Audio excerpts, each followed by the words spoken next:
Okay, what's going on, guys? This is Liam, and I'm coming to you from Thailand. Not only Thailand, but Chiang Mai, Thailand. And actually, this is actually the same room in the same apartment complex that I actually got sick in about 2.5 years ago. If you don't know about that, I got food poisoning, and I actually ended up dying from food poisoning, but I survived. Most of me survived, and here I am, and just. It kind of reminded me that as I'm writing this book now and I keep editing it and rewriting it and saying, yeah, it's going to be a month longer, 2 months longer. I can only tell you that every month it gets closer and closer to being done. So I'm sorry that I don't have a deadline, because if I gave you a deadline, it would come out later and you get disappointed, and nobody wants that. But just know that it's coming closer and closer. The cover is done, looks very good, so I'm very excited to get that to you guys. But one thing that is coming up a lot as more and more people are getting silence is, Liam, how do I keep it? How do I keep this silence? This is amazing. People get rid of their tinnitus, hyperacusis, pulse, I won't even bother saying anymore. Everything, even visual snow, reversing hearing loss, the whole shebang. And they say, how do I keep this? How do I keep this silence? I want it to stay forever. And you can have it stay forever. And if you build up a certain resilience by just not doing stupid things, and I'll get into what I mean by that in a second. Let me turn the brightness down on this. By not doing stupid things, then basically no matter what happens to you, your tinnitus won't come back. And a prime example, and I was reminded of this by moving back into this apartment. It's crazy to be back after all these years, actually. Is when I got sick. I got sick. I had to be airlifted back to Australia on a commercial plane, but still, they sectioned off a whole back part of the seats. It was really weird. They had me like on top of the seats on this man-made tray sort of thing, and it was wild. And they basically shot me full of fentanyl, and I just passed out for like 12 hours and just went all the way back. And I was like lifted up on this cargo thing and put into the side of the plane that they usually use for like packing luxury cars. It was crazy. But I was sick, all from food poisoning, apparently. The doctors couldn't figure out if I'd been poisoned by someone or if it was food poisoning, and they believed there were other people who'd also gotten sick and died. There was a food poisoning outbreak, and they thought it could have been the salad or the chicken or something like that. Who knows? I think it could have been anything. It's Thailand after all. Anyway, I digress. All that happened to me, and I went through surgery, and I was in hospital, and I was shot full of fentanyl and amitriptyline and Lyrica, which is a nerve pain medication, and tramadol and trazodone and Panadol and paracetamol and antibiotics like amoxicillin and gentamicin, and oh my god, you name it, I had it. I had IV drips, I had everything in the kitchen sink is what I had put into my body. And the whole time I lost so much weight. I was super skinny. I couldn't eat anything. I'd be throwing up all the time. I couldn't sleep. I had to have catheters put in and taken out every week for about 2 months. I didn't get any sleep. It was just awful. And it was just torture. But the entire time, my tinnitus didn't come back. And the reason for that is because I live my life in a mostly healthy way. I'm not a monk, okay? I'm not perfect with everything. I still like cigars, and I still have a scotch every now and again. I love it. I'll tend to stay away from the beers and things like that. But, vodka soda, something like that, vodka soda water is generally a good thing. And also, another example is that when I was traveling with a jet lag and a time zone difference, I was traveling from Albania to Thailand. I slept probably 5 hours in 4 days, something like that. I don't know why, I just couldn't sleep. Just laying in bed, couldn't sleep. But I was just getting worse and worse and tired. Didn't get sick though, because I don't fill my body with crap. And I was eating meat and eggs and steak, as I normally do. And now I'm a little bit tired, and as you can probably see. But my tinnitus didn't come back. My hyperacusis never came back.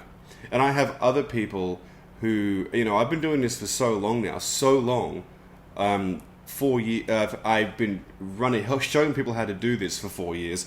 I had tinnitus for 4 years and hyperacusis. Now I've had no tinnitus and no hyperacusis for 4 years. I've been doing it for so long that I have people come to me and say, hey Liam, you probably don't remember me, my name is so and so, and you helped me like 3 years ago, 2 years ago, 4 years ago. I just want to let you know that I've been following you this entire time, and my tinnitus is still gone, and I've had 3 kids and no sleep, or my father died last year, I went through this trauma, or like, I'm doing more bad things than good, but I just set myself up so well that now it's never come back. And these are people who were like 80 years old, 50 years old, 25 years old, who had tinnitus for, maybe they had it for a year, maybe they had it for 8 years, maybe they had it for 20 years, 15 years. It doesn't really matter, does it? The point is you get rid of tinnitus and you just don't do the dumb things. And you don't do them often. The dumb things meaning things like use Bluetooth headphones all day long. Choose wired headphones if you have to use headphones at all. Sometimes when I go to the gym, I do use wired headphones. I do, because I don't want to, it's just more entertaining. I listen to podcasts. I think it's a great way to, be time effective, but it's up to you. Don't use Bluetooth headphones. It's a stupid idea. Don't do it, okay? If you know what that shit does to your body, my God. Don't stay up all night watching Netflix until 3 a.m. And without using raw optics, and don't even stay up that late. Don't stop exercising. Don't avoid the sun. Don't use excessive makeup, okay? Don't go and get a root canal. Don't get breast implants if you haven't got them already. If you have breast implants, you might not have to get them explanted, I think so, yeah. I'm saying that right, which means to have them removed. I had plenty of women who have breast implants and it gave them tinnitus. It contributed to their tinnitus, but yet they're still able to get silence without getting them removed. It's invasive surgery. And, just so you know, girls, we don't care that much about that sort of stuff. We really don't. I know, men might say they do, but at the end of the day, we really don't give a shit. So don't worry about it too much if you have to get them out. If you have a shit job that you hate, don't stay in it. Change your job, okay? Do something else you actually like. If you have an abusive spouse, that could be obviously physically abusive. You've got to get out of that. Whether you're men get beaten up too. Physically abusive, mentally abusive, get out of that. Just this basic sort of stuff. Don't take ecstasy. Don't smoke weed every day. Don't start smoking weed every day. Don't make excuses like, oh, well, Jim Morrison from The Doors or Albert Einstein, but these famous people, Joe Rogan or Elon Musk smoke weed, so don't do it. It's bullshit. Weed is legal here in Thailand, and I'm not going anywhere near that shit. I don't want a goddamn thing to do with it. I think it's a thing that losers do. I think you have to be a fucking loser to smoke that stuff. It makes you lazy and think things are funny when they're not funny. It actually reduces. The reason people giggle and laugh and forget things is because it lowers brain function. It's ridiculous. And I know that the Rastafari and their god Yah, which is like Bob Marley, are like, they smoke it to be closer to God, but I don't give a shit. It's a drug. It's dangerous. Take it as CBD oil. Use it as medication if you have to, but otherwise it's a joke. So what exactly do you have to do to keep silence? Well, all you have to look at is what worked. What are like the 2-3 couple of things you did that worked best for you to get silence, and just keep doing those things.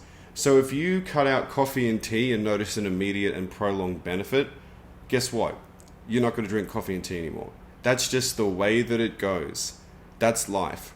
And don't look at it. I was listening to a really fantastic podcast today by Anthony Shafee, I think his name is, and he's fantastic, and he talks about how all meat is good for you and all plants are bad for you, and that's a fact. If you think that a bowl of quinoa and goji berries and a banana is good for you, you're smoking crack. You are smoking crack cocaine. It's insane. Like, it's all genetically modified. They're full of plant toxins. They're not good for you. You haven't done enough research, and you probably get your information from 16-year-old pretty girl vegan influencers. It's very sad. I see, Sally K. I'm going on lots of tangents here, but haven't done a YouTube video in a while, and I want to just catch up on some things I've been thinking about. We'll get to what you have to do to maintain silence in a second. But I talked to Sally K. Norton and Lowox Grandma, more Lowox Grandma than Sally K. Norton, just no particular reason, just because. And we often see, like, especially Australia, like, whatever it is, Australia is just such a joke at the moment. And all these, like, really good-looking women who are, like, I don't know, 18, 19 to 25, like, oh, just beautiful. Like you see them in the street and go, wow, you know, that sort of thing. And they're destroying their beauty and their health in their youth. They're always making like vegan brownies, or like, here's how I start my morning as an ethical vegan, who actually doesn't realize, because she's so dumb, that she's killing more animals than someone who eats meat. When people hear that, they just can't wrap their heads around it, that if you're a vegan, you are directly responsible for more animals dying in more brutal ways. Getting poisoned, shot, blown up, drowned. That's what people do. You understand that? When someone kills a cow with a stun gun, dead. Doesn't even know it's dead. And then it feeds me for a year. One death. So anyway, plants are not good for you. You guys know that. I speak about this a lot. But that doesn't mean you should just go and eat nothing but meat for, instantly, because you could seriously do some damage. It's not a good idea. Your body's not used to it. Your digestive tract is not going to be able to keep up. Okay, you're going to dump oxalate like crazy. You're going to have withdrawals. Don't do that. Just phase it out. Look at Steak and Butter Girl. I think she has like a steak and butter gang. She talks about it. Look at Bart K. Go check out Anthony Shafee, CHAFFE, or FEE perhaps. Go check him out. Listen to his podcast. Go on his playlist and go to podcasts. It's fantastic. I mean, the stories on there will blow your mind, of people who think that they're healthy and they have medical problems and anxiety and agoraphobia, which is you're scared to go outside, so you stay inside. Schizophrenia, anxiety, depression, vertigo, tinnitus, crazy stuff. And then they just, what's happened here? And then they just cut out all the plants. They do it over like a slow period, which is the way you're supposed to do it. And then all those symptoms go away.